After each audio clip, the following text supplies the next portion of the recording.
obviously I have not prepared any slides or any talks, so you cannot be assured there will not be any AI presentation or AI scripted talk.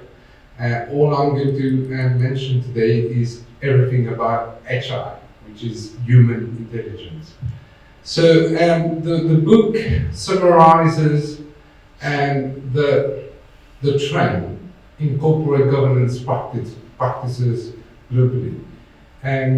But before doing the launch about the book, let me say a few words about myself. My name is Yusuf Abdoollah. I'm a partner with a global accounting firm. I used to be an auditor long time ago, with a firm. I don't know if many of you will recognize the firm, with a firm called Arthur Andersen at that time. So I did my training with Arthur Andersen in London. So my first interaction with this with the topic of corporate governance came when I was training as a chartered accountant in London. So there were two FTSE 100 companies that I was doing a lot of board advisory work. And so there was my partner, so I was a junior at that time, so there was my partner and a business psychologist. So what we were doing at that time, we were doing a lot of board assessment in terms of how board self-regulate themselves, in terms of looking at the board behaviors, board dynamics inside the boardroom. So that was the first time when I started to get close to that topic. So in a nutshell, a lot has changed in corporate governance. So this is a very fascinating topic. I see a room full of accountants and lawyers, and even medical doctors will recognize this term for the wrong reasons, because every time when we talk about the big corporate failures like Credit Suisse or SVB, we associate that with corporate governance failures. So now a lot of things have changed, but a few things which I would like to kind of highlight in the book, where we are putting a lot of emphasis, because obviously we are seeing the trend. I'm not a researcher in corporate governance, or I'm not an academic, but I'm a more kind of a practitioner. I do a lot of board assessment globally. Some of my clients are Fortune 500 clients. And one of the things that I get involved is what we call board self-assessment. And in many countries, especially in the Anglo-Saxon environment, boards are required to do a performance appraisal every year. Just like every company needs to do an audit, the board needs to assess its performance by an external consultant. And that's what people like me get called into action. So we assess board performance on a number of facets. I will give you the link in terms of the framework that we use to assess the performance of the board, or even the individual director's effectiveness within the board.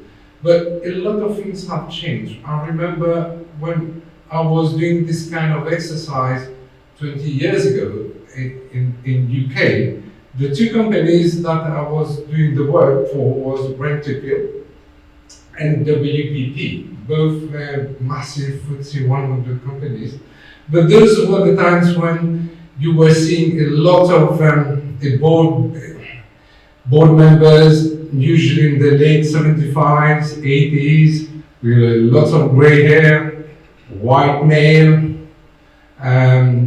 lots of bundles of files, papers carrying around, a lot of coffee breaks, and so on. But all these have changed now. What you're seeing nowadays, and what will be reflected in the book, nowadays there's the trend towards gender diversity. There's the trend towards ESG. Now the board is no longer required to look after just the single P, which is profit. Now we're moving towards the triple Ps, which is profit, people, and planet. So again, these are the different kind of performance points that a board gets assessed nowadays.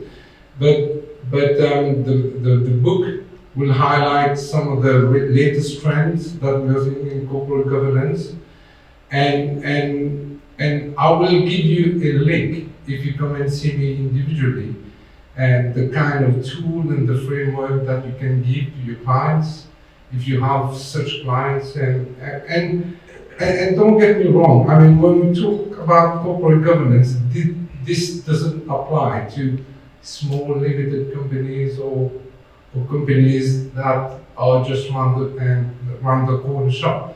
We're talking about big, massive corporate companies that operate in an international environment, that they've got the global reach, or even NGOs. Okay, so organizations that got massive responsibilities that have to adhere to the highest corporate governance standards. So with that being said, I hope you enjoyed the book. There's a lot of research into that.